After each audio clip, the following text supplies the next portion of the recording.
सबसे पहले उन्होंने देखा है x की वैल्यू ये, y की वैल्यू ये। अगर x की वैल्यू ये, y की वैल्यू ये है तो आप मुझे ये बताइए सबसे पहले HCF क्या होगा।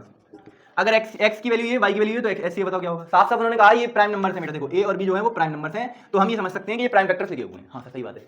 अगर ये प्राइम फैक्टर्स हैं तो HCF की वैल्यू क्या होगी प्यारे बच्चों। Sir HCF of x and y क्या आएगा, छोटी पावर, a की सबसे छोटी पावर a ही दिख रही है, b की सबसे छोटी पावर क्या दिख रही है, b दिख रही है यानी कि ab इसका आंसर आ जाएगा। a इंटू b कह लूं या फिर ab कह लूं, बात तो एक ही है। आपको ये तो पता है ना, ab अगर लिखा है तो इसका मतलब ये है कि a इंटू b, ठीक है। हाँ सर, ये हमने निकाल लिया HCF। सर अगर मैं आपसे पूछ लूं इसका LCM क्या आएगा तो क्या तो बताएंगे आप। मैंने कहा बिल्कुल बताऊंगा सर। a की पावर हाईएस्ट कितनी है, ये रही a की पावर 3, और b की पावर हाईएस्ट कितनी है सर, b की पावर 3 है। सर ये तो आ गए आपके HCF और LCM। ये आपने सर क्या निकाल दिए, HCF और LCM। पर वो हमसे इस बार HCF LCM नहीं पूछ रहे हैं, वो क्या पूछ रहे हैं, वो पूछ रहे हैं HCF में से LCM को घटाकर जो चीज आएगी वो बताओ क्या है। तो मैंने कहा जाओ उसको भी कर लेते हैं। सो LCM minus HCF, sorry HCF minus LCM करते हैं। आ जाओ क्या आएगा HCF माइनस LCM, आज देख लेते हैं। HCF की वैल्यू बताओ सर AB माइनस LCM की वैल्यू बताओ sir A cube B cube. Sir हमारा तो ये आया है।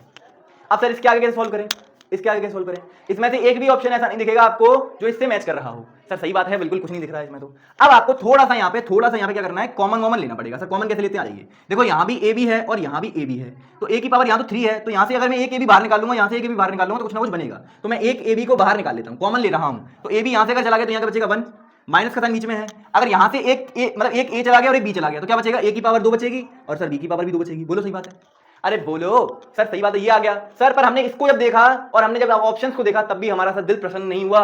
सर क्यों प्रसन्न नहीं हुआ दिल, क्योंकि भैया ये जो है ये ऑप्शन से मैच ही नहीं कर रहा है। ये जो है वो ये जो हमने निकाल के लाए हैं ये सर ऑप्शन से मैच नहीं कर रहा। तो मैंने कहा और आगे करो, ऑप्शन से मैच कराने की कोशिश करो। सर कैसे करते हैं, आ जाइए बेटा। ये देखो अगर मैं आपको दिखाऊं, अगर आपको कुछ चीजें नजर आ रही हैं तो देखो ये इसको क्या मैं लिख सकता हूँ, 1 का स्क्वायर। भैया 1 का स्क्वायर भी तो 1 ही होता है, 1 का स्क्वायर 1 ही तो होता है। तो बस 1 इसको क्या मैं 1 को 1 का स्क्वायर लिख सकता हूँ, बिल्कुल लिख सकता हूँ। क्या मैं ए स्क्वायर बी स्क्वायर को ऐसे भी तो लिख सकता हूँ, AB का स्क्वायर। बोलो अरे बोलो कोई समस्या है क्या। यहाँ तो AB का square, A square B square को भैया अभी मैंने आपको बताया था कि अगर AB का होल स्क्वायर लगा हुआ है तो ये पावर अंदर डिस्ट्रीब्यूट हो जाती है, मतलब A स्क्वायर B स्क्वायर लिखा जा सकता है। तो क्या मैं इसको देखकर ये भी तो लिख सकता हूँ, बोलो यहाँ तक कोई समस्या है। A स्क्वायर B स्क्वायर की जगह पर मैं AB स्क्वायर भी तो लिख सकता हूँ। अरे बोलो चिंटू। हाँ सर समझ गए कि अगर ये लिखा होगा तो हम इसको ऐसे लिख सकते हैं, मतलब ये लिख दिया आपने। Very good very good. थोड़ा सा और सिंप्लीफाई करते हैं। अगर आपको नजर आ रहा है तो पिछले लेक्चर में मैंने आपको एक आइडेंटिटी बताई थी, A square minus B square. बेटा मैंने आपको पिछले लेक्चर में एक आइडेंटिटी बताई थी, A square minus B square and that is A plus B and A minus B। बस इस्तेमाल करो, जिसमें आपका A क्या है, A आपका 1 है और B आपका ये रहा। तो बस लगाओ A प्लस B मतलब 1 plus AB and 1 minus AB। बोलो 1 प्लस AB मतलब A प्लस B और A माइनस B। क्या आपको यहां तक की बात समझ में आ रही है। अब आप अपना ऑप्शन को चेक कर सकते हैं, आराम से चेक करो।